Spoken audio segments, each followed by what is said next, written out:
And we are recording too. So we are live. Uh, Thanks everyone for hopping on. There's going to be people, just keep letting them jump on here. If you're watching on the Facebook group, it's great. You can feel free to chat on there if you have any questions. We are excited. This is our fourth live of the year. We are still ramping up. We are still scaling up. And I know it's Good Friday, but what better day than to hop on here with our real estate friends and talk some strategies. We've got Mr. Brandon Wong as our guest speaker today. I'm very excited for what he's going to be going over, but I also want to let everyone in on a little secret. It's his birthday. So he was kind enough to come on here and celebrate his birthday with talking real estate too. So thanks, and then happy birthday there for coming. What are you 22 now? 23? 55? 38, man, pushing 40. All right. Hey, Sarah and Anthony, please keep an eye on the people joining. So I'll make Rada a co-host as well. So, but yeah, without any further ado, people are still pouring on here, and I love it. We're going to fill this room up today. If there is anyone that has any question at any period of time, you can hit the little raise your hand button or chat in the chat group. Feel free to put stuff on there. We'll all be keeping an eye out, and we'll get your questions answered as much as we can. But Brandon is also a Marine himself. He is also an active operator. He's a syndicator as well. He's the founder, or one of the, do you say founder or do you say co-founder of Smart Syndicator? I'm the founder of it, yeah. Founder, yes. This is a very, very neat software, and he's going to go in that. He has gone through the death bow PowerPoints in his career too, so he promised me that he would keep this fun and very informative. But I'll let you go ahead if you want to add any of your background, of your successes, and I guess kind of the backstory of where you thought of the idea of Smart Syndicator, and then let's jump right into it and how it can benefit people. Yeah, I appreciate that, Wes, and thanks for having me on here. So I started investing in real estate back in 2010, 2011 timeframe, post mortgage meltdown. And what started me on that path is I was actually deployed to Iraq, and I brought a copy of Rich Dad Poor Dad with me, and that's like sort of a matrix moment for me. I realized what it takes to actually be successful in business and in America, and I was like, dude, as soon as I get back, I'm getting straight into real estate, starting a business. And yeah, as soon as I got back, I partnered with actually another veteran and bought my first flip property. It was like a foreclosure auction condo in Las Vegas, and got my butt kicked on that one. Lost like $5,000, but I look at it as like a tuition.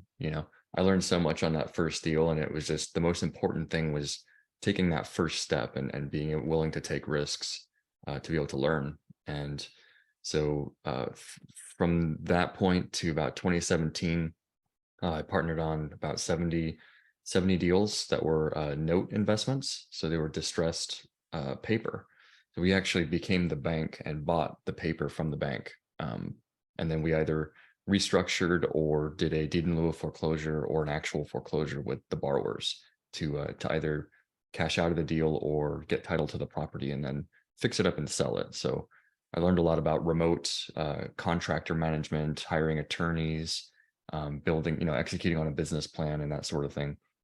So that was just my path towards multifamily. So in 2017, I started, I hired a mentor. I started investing passively in apartment complexes, did 2 of those. And then fast forward to 2021, I joined a team. I built a team, and then we joined a larger team to actually take down our first apartment complex as a general partner.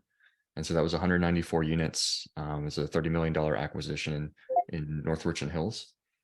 And then about 6 months later, we did another one. It was a 89 unit apartment complex in Haltom City.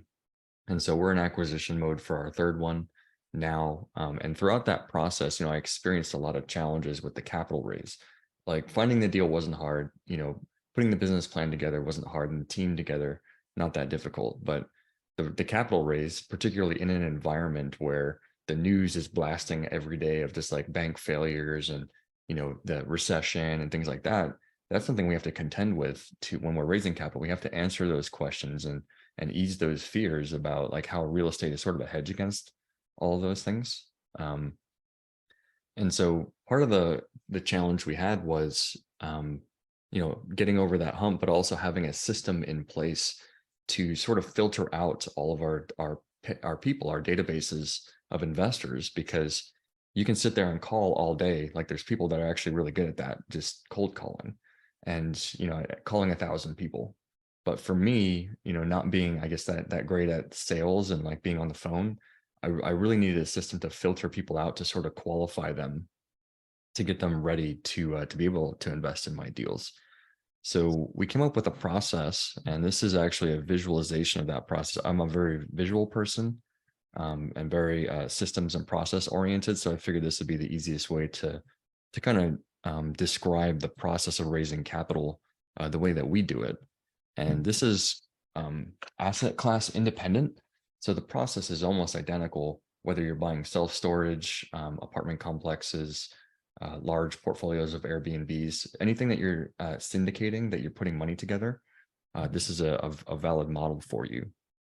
So the first part of it is essentially getting your LOI accepted. You're putting out LOIs, making offers, underwriting, and then you finally get something accepted. And that's sort of where this process starts. And we make a couple of assumptions. So we assume that you're using a Regulation D 506B capital raise, meaning you're raising from both accredited and non-accredited investors, and that it's sort of a closed marketing model, because on a 506B, you're not allowed to publicly advertise that. So these are all text messages and emails to your existing database, to people that you have pre-existing relationships with. And then just based on some general timelines, we're assuming you take about 1 to 3 weeks to negotiate to an actual purchase and sale agreement, and getting that fully executed. And then your attorney, we're assuming it takes them 14 days to draft your PPM documents. That's all the legalese that people need to see and sign off on before they invest in your deal. Basically explaining the 20 or 30 ways that you could lose their money. They're agreeing then that you disclose that to them on the front end. And then we're assuming it takes you 1 to 3 days to open your subscription bank accounts, because you do have separate bank accounts for this capital raise, and that you have a substantive relationship that is in a legal term for SEC. You do have to have that if you're doing a 506B. And we're assuming you complete your raise before closing day.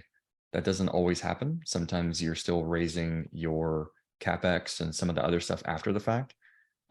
But this is just assuming that you have all the capital you need to execute on your business plan before you close. So before I continue through the process, do you guys have any questions on any of this stuff that I've gone over with the 506B raise? Do you have a flow chart for 506C? Or is it really much different for you in the actual flow, other than just what else you would be able to broadcast, advertise? It would be the same, except we would essentially be bolting on a marketing piece to it. So it's like the same, and then you would see a portion where it's like, okay, here's your online sales funnel. If you're running Facebook ads, if you're posting on LinkedIn, any Google ads that you're running, anything would filter into that, and then it would plug in here, because all those people will still need to, get a text message. Hey, are you interested in being involved? Yeah. Because can you zoom in maybe just a little bit? Some people are saying, and for me too, it is blurry. Sorry. I understand you kind of zoomed out to get the big picture. Oh, wait. Yeah. Maybe not that much. Are we good? Are we good? Can you see it now? What's the first letter? That's pretty pixelated. I feel like I'm back in the doctor's office. 3 or 4? 4 or 2? I may remake this too. I have my marketing team remake this flow chart, because it is a little bit difficult if you don't zoom all the way in. Yeah.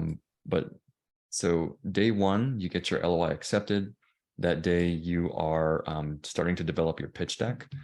Ideally, you have a template already that's already preset, ready to go with all of your company branding, all of your partners' bios and everything. But if you don't have that, as part of this system, we do provide a template, one that we actually use to raise, millions of dollars for deals.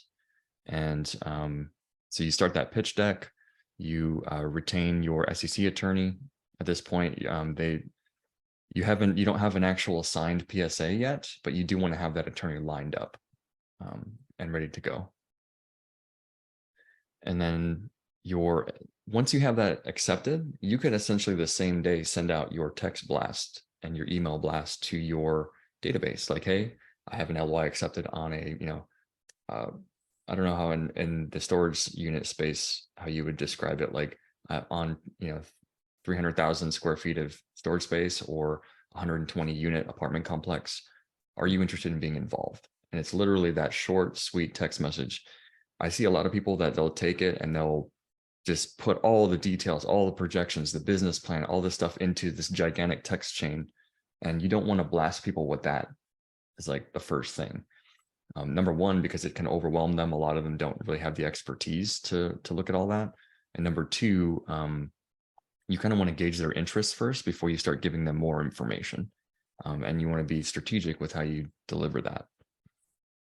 So you send your initial text out and email, and then based on their response, is it yes or no?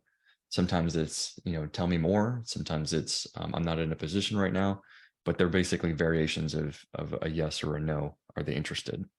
If they say no, then, okay, not a problem. Is it okay if I send you future deals? Or do you happen to know anybody else who might be interested in this? Because on a 506B capital raise, you are allowed to accept referrals. Referrals from your investors. You cannot compensate people for those referrals. Keep that in mind, because that's a SEC violation. But having that substantive relationship with investors is only one way to show that you are not generally soliciting for that investor. So I do like to, depending on the relationship I have with them, I may ask them for a referral, and just definitely confirm that with your attorney. But I've talked to mine and multiple others, and they said that that's okay. So, but for sure, talk to yours before you do that. And then if they say yes, go ahead and put them into your nurture sequence. You should have some type of monthly newsletter that goes out talking about your business, talking about what's going on in the marketplace, and sort of positioning you as an authority in real estate investing in general. If they say no, okay, have a nice day. Probably delete them from your database because you don't want them in there anyways. But going back to here, if they are interested in being involved, you send them another text with some preliminary projections and the minimum investment.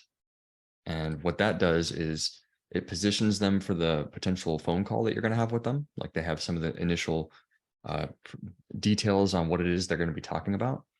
And they know the minimum investment, which is critical, because you don't want to spend a great deal of time talking to investors that just don't have the money in the first place. They're just curious. They're just going to waste your time. I mean, it's a nice relationship builder if they do have the capital. But generally speaking, once they know the minimum, if they don't have the money, they're not going to say, okay, I want to proceed. But if at this point you disclose both the projections and the minimum, then there's a very high probability that they have the funds and they can potentially deploy them with you. So this acts as like a great filter to, instead of talking to 1,000 people, now you can talk to the, 50 or 100 that are actually, potential investors in your deal. And that just saves you 90% of the brain damage. And then, okay, if they say yes, you can go ahead and send them, if you have a preliminary OM ready, which is probably not going to happen on the first day. You can send that over to them, but you will book an appointment with them to talk, because when people are deploying these large, 5 and 6 figure checks or even 7-figure checks with you, they're going to want to talk to you first and have a sit down and a detailed conversation about it. And to prepare yourself, you'll really want to know your numbers for that call, down to the T, and where they came from, what third-party source they came from. Because if you're just pulling numbers out of your butt, that is not going to be a good conversation for you with that investor. Now, on the assumption that it takes 1 to 3 weeks to sign the PSA, at that point, you have your purchase and sale agreement signed, and it's game on with uh, deploying due diligence, getting your teams out there, getting your SEC attorney actually drafting the PPM documents. Because up until this point, it could fall out somewhere between the LOI and the PSA. It could fall out, and you don't necessarily want to have spent, $9,000 or $15,000 on an attorney and have it fall out. When it hits a PSA, when you sign the PSA, there's a very high probability, assuming you did all your due diligence correctly, that you're going to close on that.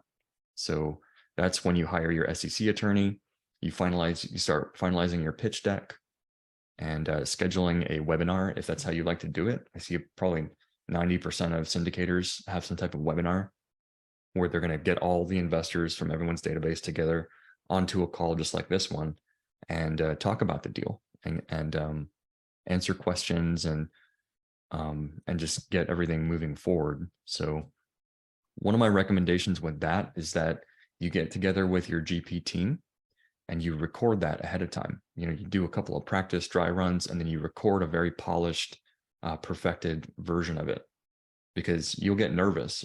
I got nervous speaking to this large group of investors, hoping that I don't screw something up or say something wrong or, look dumb. So I'm just like, why not just record it and have, stick around for questions at the end.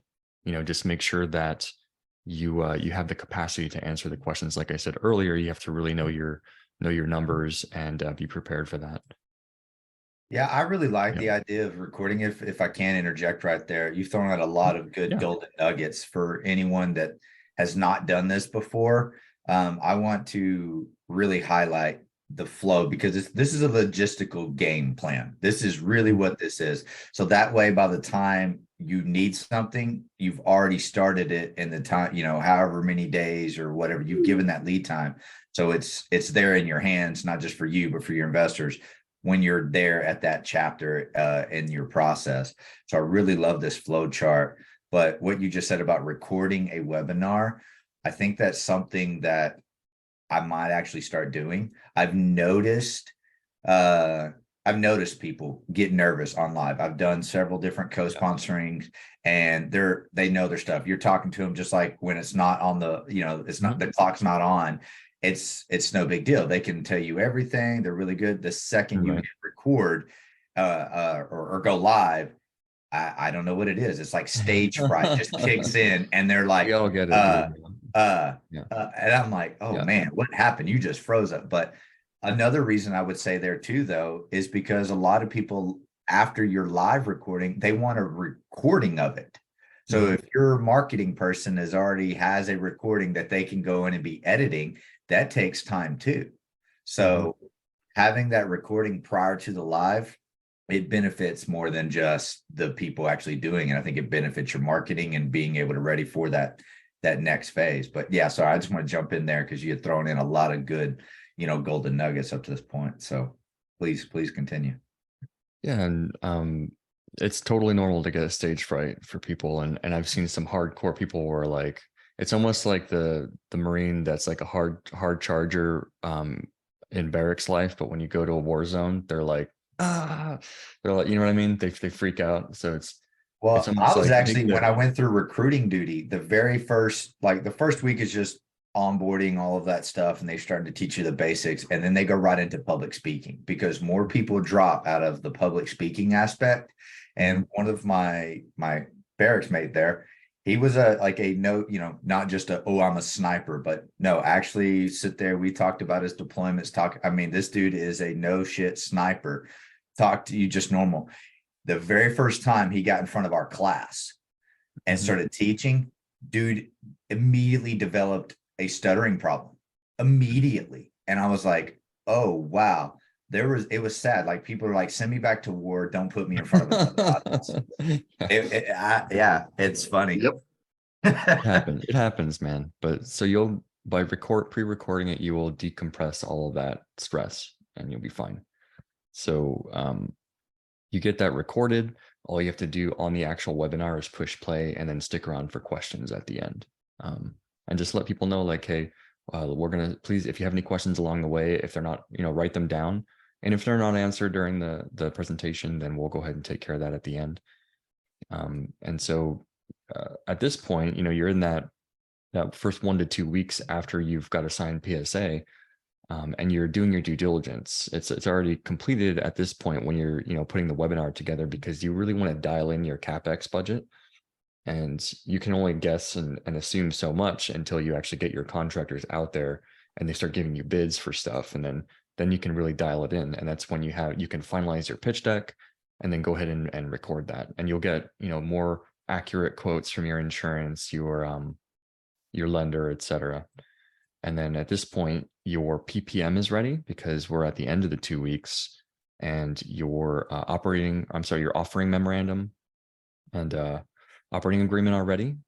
And then your pitch deck is completed, your webinar is pre-recorded, and your investor portal is set up. So what we do with Smart Syndicator is on the marketing side, whereas the investor relations system of sending distributions, having them e-sign documents, you still need a third-party software for something like that. For instance, Syndication Pro, Cashflow Portal, any one of those tools will do the job, and they'll do it really well.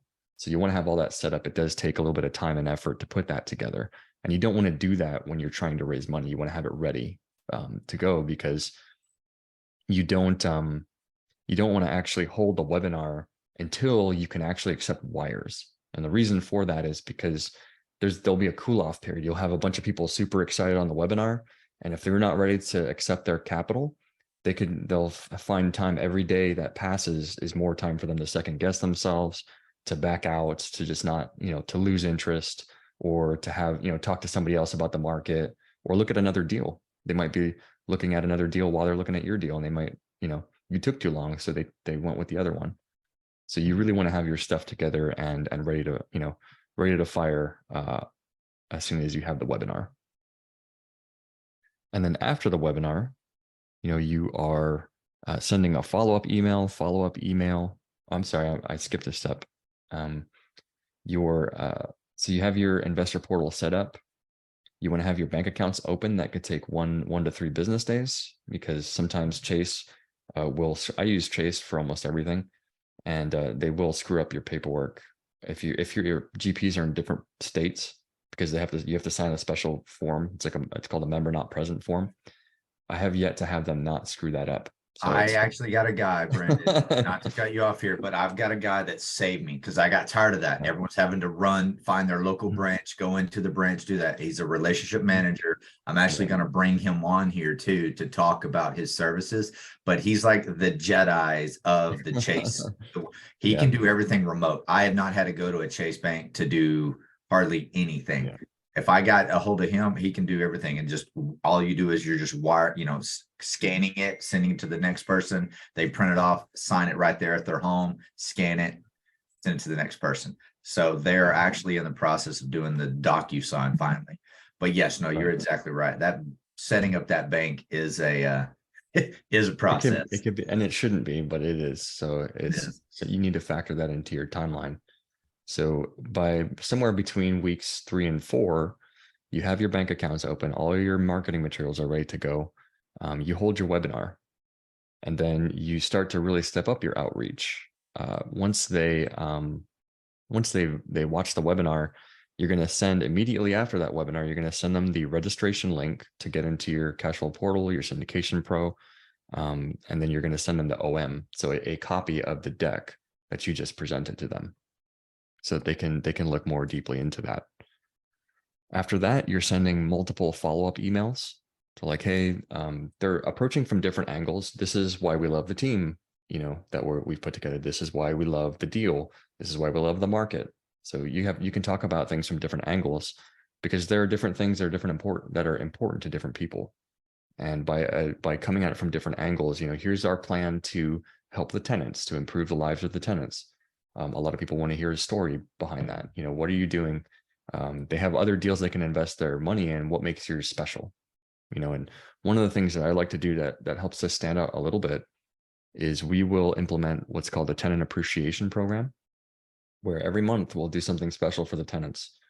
It could be a back to school supply drive that we just put money together. We go buy backpacks, school supplies, and just give them out to the kids who are living at the property, and just to sort of help set them up for success for that school year.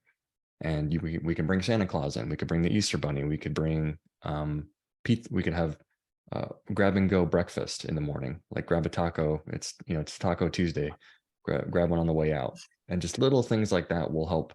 Both it makes your investors more comfortable. It's like, hey, you're doing more than just making money here. You are helping people. These are humans that you're supporting and solving their problems. So, and then once you complete that follow-up email sequence, you have, you know, assuming that you've got all your funding day is complete by day 40 to 54. So this is when your raise is complete, you're going to send that email out like, hey, you know, celebration, it's awesome, we've got you know, a raise is complete. And then you're going to do another one when you actually close.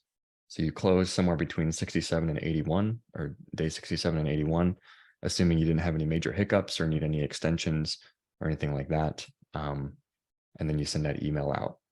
And then after that, highly recommend you send monthly operational and financial updates to your investors who invested in your deal through your secure investor portal. So that would be that software I was talking about, Syndication Pro or Cash Flow Portal, because you're going to build a better relationship with them. The biggest complaint that investors have is I'm not getting enough communication. You know, they're not telling me what's going on.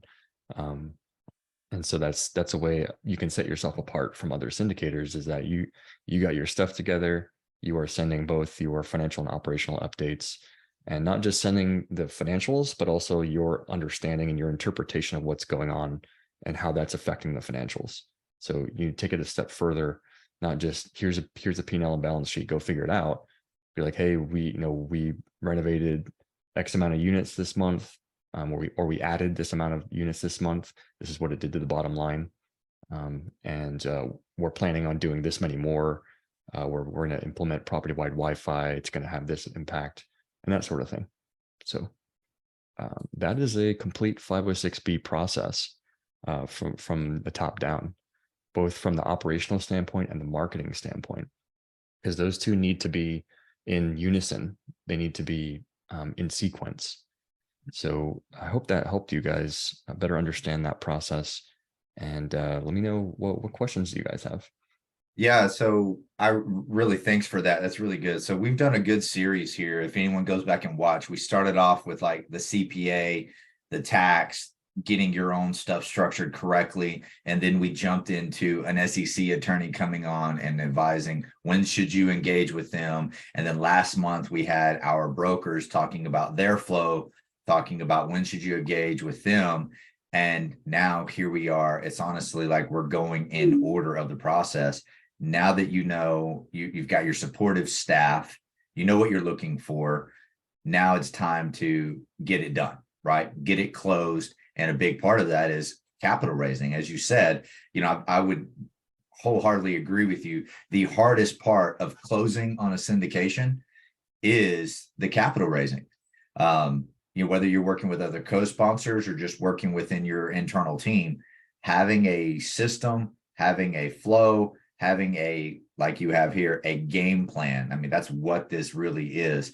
That helps keep everybody on the same timelines, and we all know where everything's going. Now, there's always those unforeseen, you know, things that can take place, but knowing where you're at in the process and having a good team to communicate, it really does help keep things about as smooth as they possibly can be. So I really do appreciate you kind of running through all of that. I really like the flow. I mean, from whenever I first saw it, whenever I was at one of your events and we were tweaking some stuff, it's definitely come a long way. So I love the flow chart there now.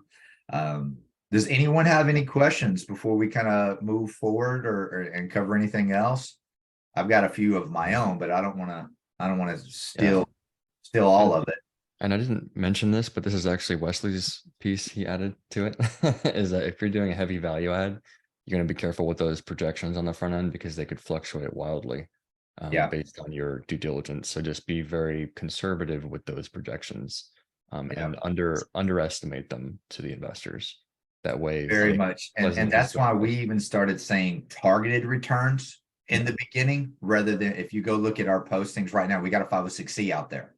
It says targeted returns, because you don't know your projected returns until you have your final CapEx or renovation or construction budget and your term sheets that you're locking in on your financing. Those are the two biggest things that will dictate your capital raising as well as your final projected returns. So yes, I appreciate you zooming back in there. There is a question in from us all. He's asking what tool you're using for your follow-up email flow. Yeah, I put that in there. Do you do anything special outside of Syndication Pro or cash flow? Do you do anything? So everything that I don't send through those platforms, I send through Smart Syndicator, which is essentially your all-in-one platform for building your sales funnels, sending your newsletters out. This entire process is actually engineered into the program. So there's automations that we've designed that we've used ourselves that will send out, we've got dozens of templates, both email and text message templates that we've actually used to raise money.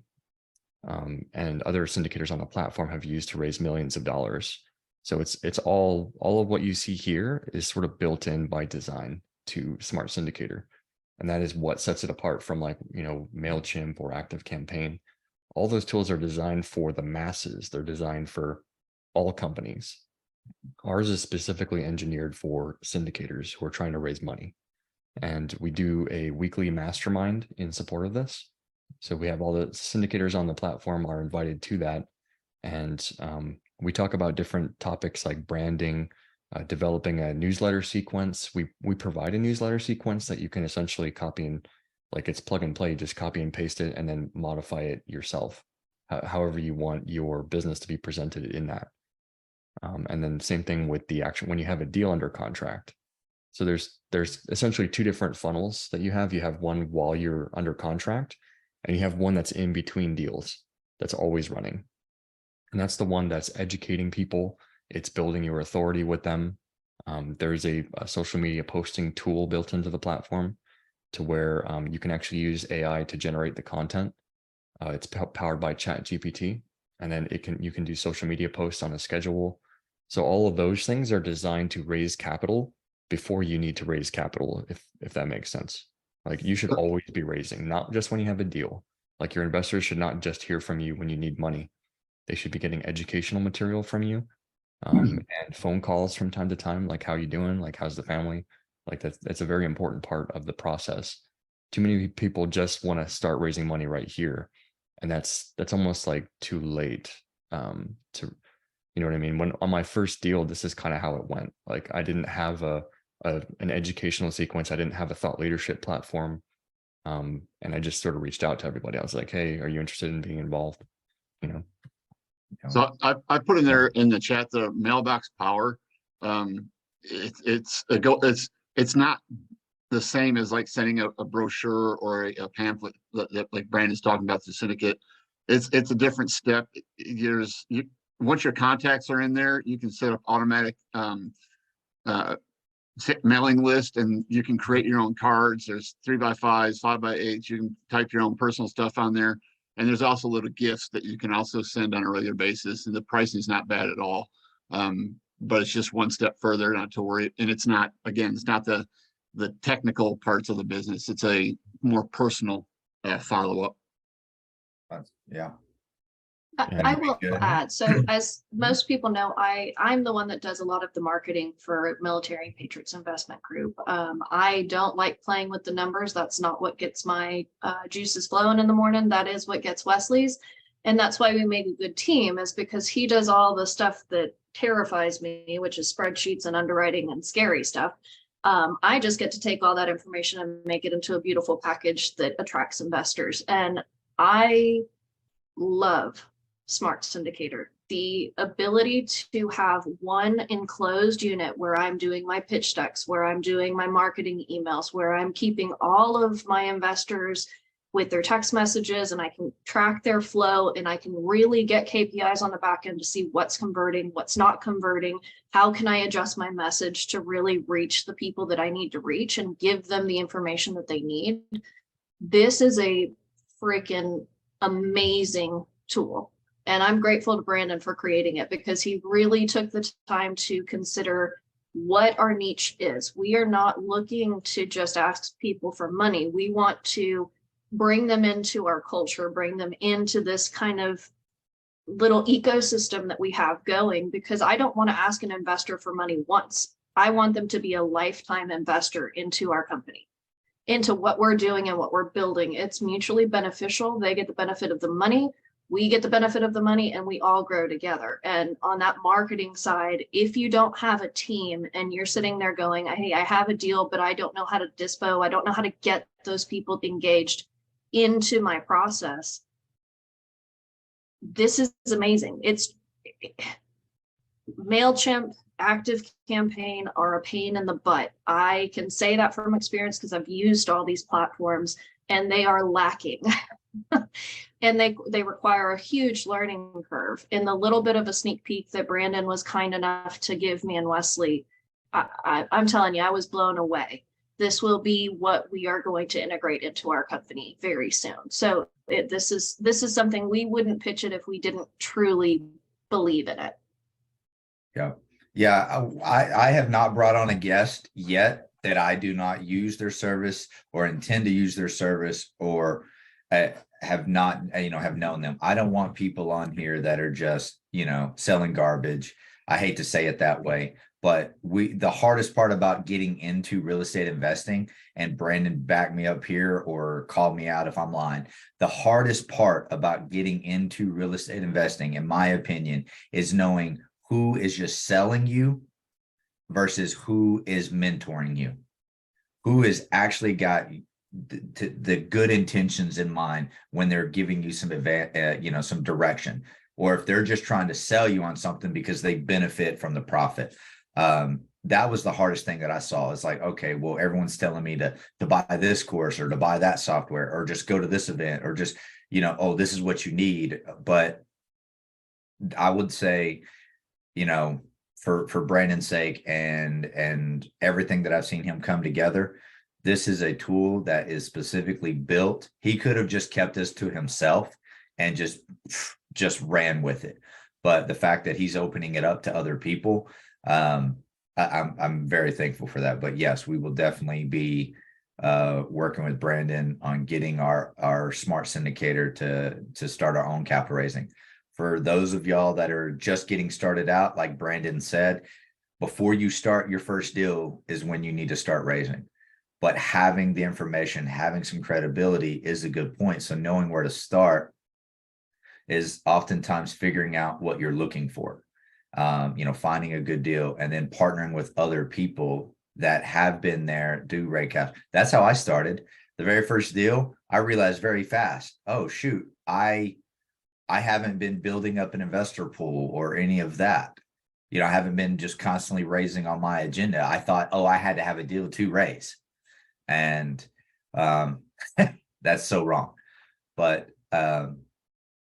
yeah, Brandon, appreciate everything. Anything else you want to share on the tool itself? I know you just kind of went through your flow, that is the guidelines behind the software. But anything else you want to share about the Smart Syndicator itself? We've got a little bit more time for questions and kind of covering that. Yeah, I've had users that actually don't use the platform as much as they go to the mastermind calls because they find value in just talking and networking with other people that are active and investing in themselves. Like it's not inexpensive to be a part of the platform. So the caliber of the people that we let into the ecosystem tends to be a bit higher. And the vast majority of them, I'm going to say 90%, have invested somewhere between $20,000 and $30,000 in their own real estate education. And so we work with a lot of very high caliber syndicators, and some that have done, 10 deals, as apartment deals. Mm-hmm. And quite a few have already done and carry and manage an existing portfolio. So we talk about things that are outside of marketing. Sometimes it's more operational, like managing CapEx budgets, finding contractors. It's essentially a full resource. The thing we are not is a multifamily mentorship program. It is not like, yes, it's designed for people who already kind of know what they're doing in terms of like we can't handhold you through a transaction. You know what I mean? We provide the marketing infrastructure for you to get the capital you need. And we can provide operational ideas and insights just from being operators ourselves. But we're not the Brad Sumrock, we're not the Rod Cleef, Michael Blanc, we're not that. We're just more of a group of syndicators that would just work really well together. Yep.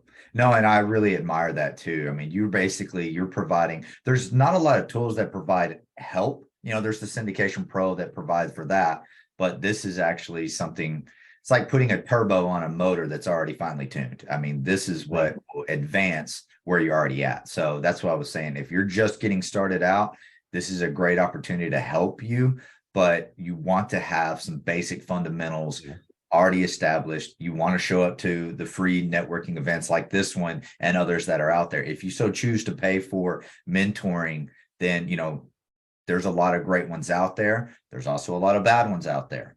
But this right here is the software itself. It is, I appreciate you saying that, because I wanted everyone to understand, like, this is just a software. You're purchasing the training on how to use the software, and the software is ultimately walking you through the steps of raising capital.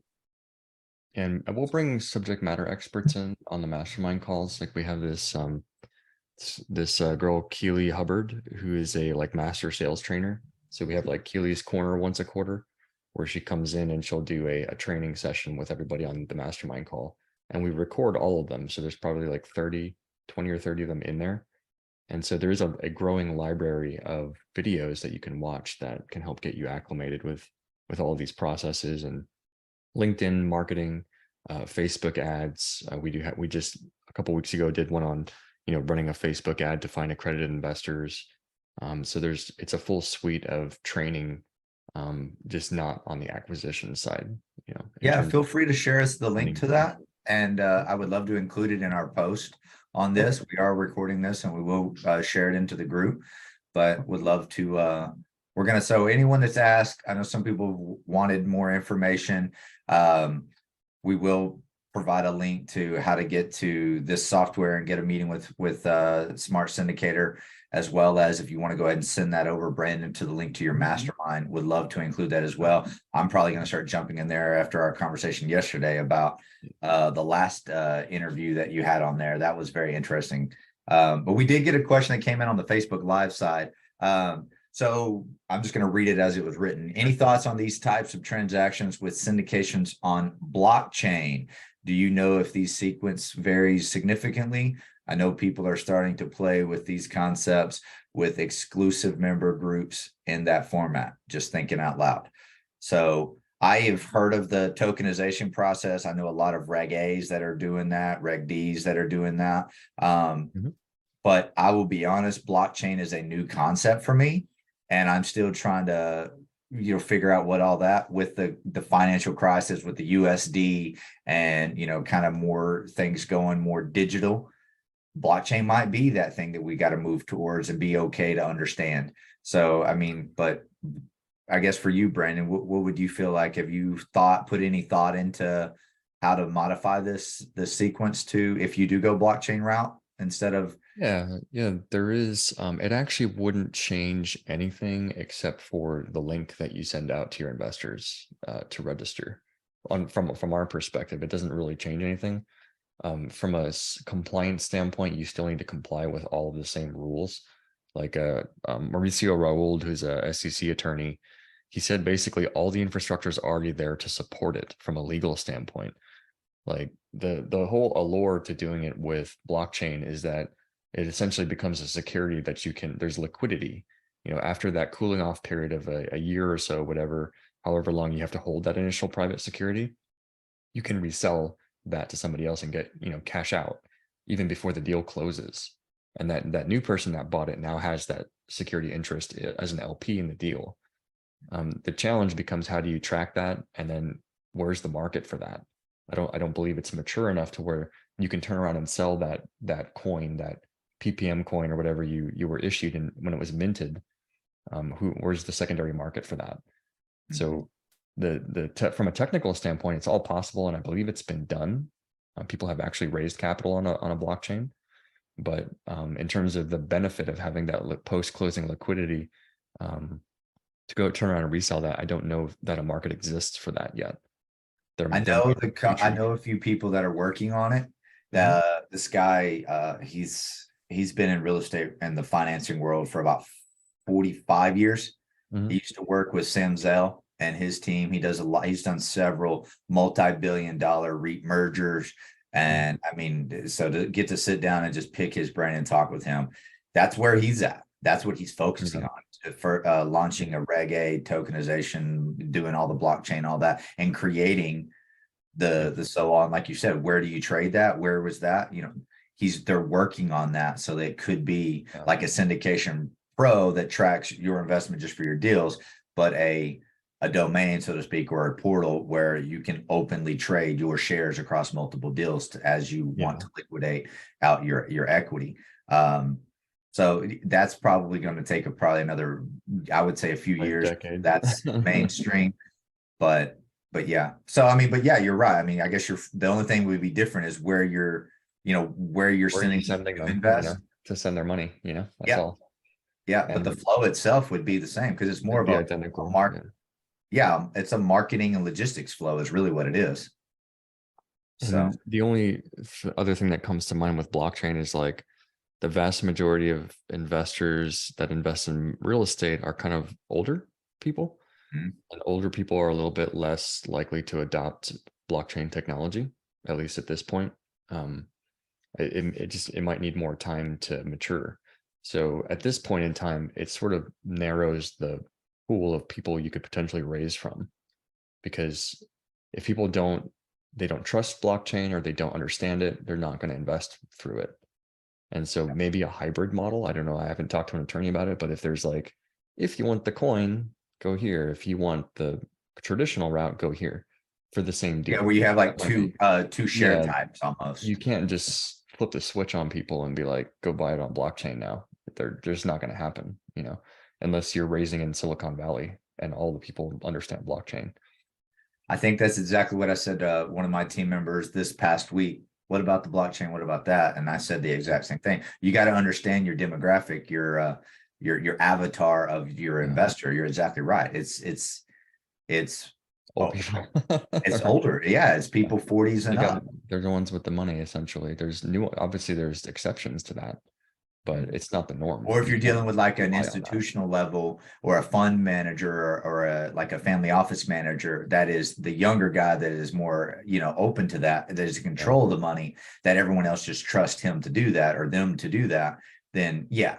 But I agree with you. It's going to have to be, the next step would be a hybrid then to the full over. But it's a good question, something to think about. But yeah. Well, we're on the last 10 minutes. I do appreciate you coming on here. No Thanks everybody for attending. I hope you got some kind of value on there. Whenever we post this on there, please like it. Comment on there even later on. If you're rewatching this, we will put the post in there to get, if you want to look at Smart Syndicator and get a demo. You do a demo call for free, correct, Brandon? Yep. Yeah. So you can have that. And then there's also another exciting event. I won't let you forget this one. Something coming up at the end of this month. Brandon is hosting a Veterans in Real Estate second annual conference. And Brandon, how about you go ahead and tell us a little bit about that, and we'll also include a link to that at the end of this as well. Yeah, so on April 21st and 22nd in Dallas, we're doing our second annual Veterans in Real Estate Summit, and I've lined up 15 speakers, including Wesley, to essentially share their knowledge and experience with you in a non-sales pitch environment. Like there's not going to be any rush to the back of the room, buy my book, buy my $50,000 course, none of that. It's just, they're all veterans with one that's a first responder. And they're there to impart their knowledge and experience with you. So it'll be an opportunity to network with very high caliber, high, net worth real estate investors that are also veterans and passionate about helping the veteran community, as well as those who are seeking to learn from them. So we have other people that are joining as well, that they might have maybe a couple of rental properties and are wanting to up their game and take it to the next level. or some people that are looking to get into creative finance, how to structure seller finance deals, that sort of thing. So we also have for people that go VIP at the event, we have sort of an after hours VR experience and dinner for all the speakers and VIP members for that event. Zombie hunting, right? Isn't it? Yeah, we're gonna go hunting? zombie hunting in Dallas. Yeah. So Real it is estate an by event. day, zombie hunter by night, Yeah. right? So there we go. It's not all work and no play. Come on, we got to have a little fun out there. But So yeah. Go yeah, ahead. we'll post a link on that to if you want to check out the tickets. There is an online, a virtual, there's even a virtual aspect to that, the live event as well.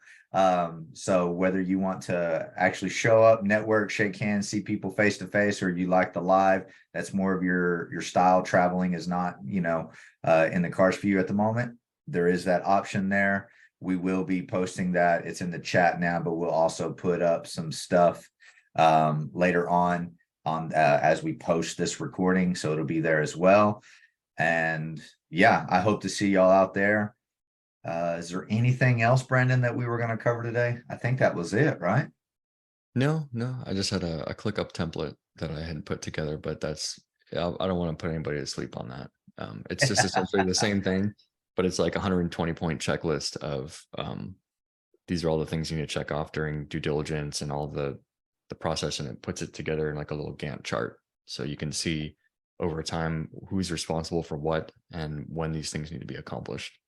Yep. So I have one on I tell you, I think any good acquisitions team has one. We just formed ours with our project management and just started adding everything. And we're like, okay, cool. That way from now on, we just duplicate that and go, there's our checklist. Who's on what? That's a great tool. I mean, I love how much you've put together and made a system. I'm a big system and processes guy, so love it. Yeah.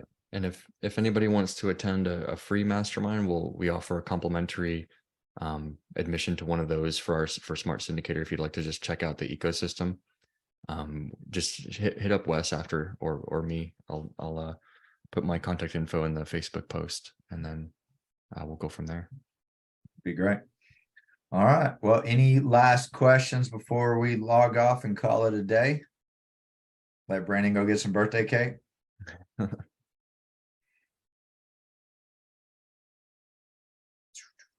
Gotta go on the weekend, plan on VFR and Sci-Fi. Yeah, no, just a lot of people saying thanks.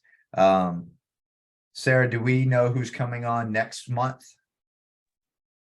Right now, I haven't had the confirmation back yet. There's tentative that we might have Jessica Johnson on for next month. However, we've got a couple other people lined up. I need to get some confirmations. But worst case scenario, we don't have somebody. We will end up doing a just live Q&A, giving you guys the opportunity to take what we've had over these last couple of months and just have an open conversation. If you have deals on the table that you want some advice on, if you have a raise that you want to pitch, we just want to make this a community where you have the ability to actually ask questions and get answers from active operators, whether it's on the underwriting, acquisitions, the dispo side, or even I'm happy to help with any kind of marketing question that you might have.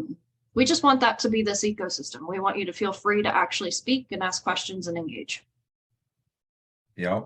I just talked to Syndication Pro, which as we follow the pipeline there would be good to have that and their services on here. So that may be next in our sequence here of this closing deals flow. And then maybe after that, I would be happy to do a case study on some of ours, go the ins to the outs and everything. I think there's going to be a case study at the event. Am I wrong? Are y'all going to do a case study there, Brandon? Of one of the apartments? Yeah, there'll be multiple case studies. I've asked all the speakers to say, hey, like, here's the process. Here's an actual application of that process. And then here's a checklist for you at the end. Like, if you want to implement this, here's an action item for you. Yeah. So we'll definitely do that. Probably within the next 2 months. We're live on a few of our deals, closing on some land for a development on Monday, and then launching our raise for our Houston project So we'll probably be transparent once we're done and closed and just go step by step on how we found it. What did we do to screen it? What were all the fires that arose in the middle of it? And then just kind of keep going like that. So I know a lot of people like to see the behind the scenes, and Brandon, you can contest doing a few deals yourself. You can have the best plan in place, but you still got to have that backup plan of just pivoting as things get thrown at you to make sure stuff gets done. But Right.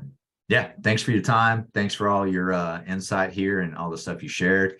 And I look forward to seeing you later this month at the event. Yeah, man. Thanks for having me.